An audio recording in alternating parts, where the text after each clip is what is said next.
Reverend Al, you look at those clips. You go back to June the 2nd. There's no place for violence, no place for looting. We have to distinguish between peaceful protests and violence and anarchists, and talks about prosecuting them. In July, says the same thing. There's no place for burning down communities, and talks about how those many of these places being burned down. They're community people who own these small businesses. August saying the same thing. Violence and looting flies in the face of everything we're fighting for. This is Donald Trump's America. Reverend Al, there are a lot of woke people, or as you call them, latte liberals, that just they don't seem to understand that you and Jim Clyburn and the NAACP and our friend, the late John Lewis, has spent the whole summer condemning violence, condemning this violence. And you start talking about how you need to condemn this violence, and some people who obviously have interest in continuing the violence on both sides suddenly become very upset. But it's just, this is what bothers me, Rev. There are a lot of lazy people out there, a lot of really lazy people out there. And maybe they're a little dumb. Maybe they're a little evil. I don't know. I don't know them, and you know me. Who am I to judge? But they suggest that Joe Biden hasn't condemned this violence when he spent all summer condemning this violence. They suggest that Democratic leaders and civil rights leaders like you want to defund the police. When Jim Clyburn and you and every Democratic leader on the national stage I've heard condemns the latte liberals, condemns the woke nation who's talking about defunding the police. They are creating their own alternative reality, and those clips show very clearly, in your own words, show very clearly that the civil rights community and Joe Biden have consistently condemned this violence. You're absolutely right. When you look at those clips, and I've seen Joe Biden do this in real time over the last several months, he clearly has been one of the leading voices against the violence and against the looting, while he supported our legitimate right to peaceful protest.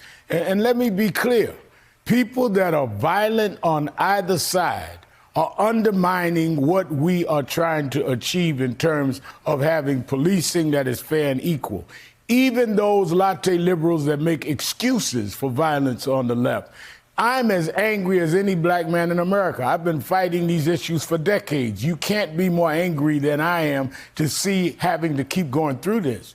But when you go out and loot and commit violence, you not only hurt the cause, you hurt these families that are trying to get a day in court to say that their loved one that was killed was not a looter, not a thug, did not have to be in some ways calmed down Reverend with Al. excess force. You're hurting Reverend the Al. cases. Reverend Al, can you please say that again? Because you've told me this privately when we talk. You've told me this publicly. I know there are a lot of, again, maybe they're just a little slow. I don't know. I don't know what the problem is. But can you explain again, because this is critically important, that when somebody tries to burn down a federal building in Portland, when somebody tries to commit active violence, you've always said they're hurting the families of those they're supposed to be holding up through protests.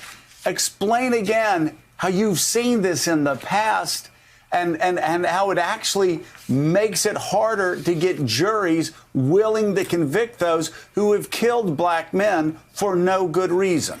Exactly right. What I've raised to you in our private conversations, and I say publicly, when these people go to trial, we have 3 officers going to trial on George Floyd and other cases. When they go to trial, they will call a family member up when it's time at that point in the trial to give us the character of George Floyd, give us the character of whatever the victim may be. and they're going to tell them how this person was. They do not need you, whether you feel justified or not, to have the image of him as someone reckless, someone that could only be contained by overstepping the bounds of policing. They can't have the image of you rioting and looting in their mind, saying that's who George Floyd was, so the police had no choice, or that's who Brooks was in Atlanta. You are recklessly interfering with our right to try and get justice for these families that has nothing to do with your violence. Every family, forget Joe Biden a minute, forget the civil rights leaders. The families have begged people to stop it.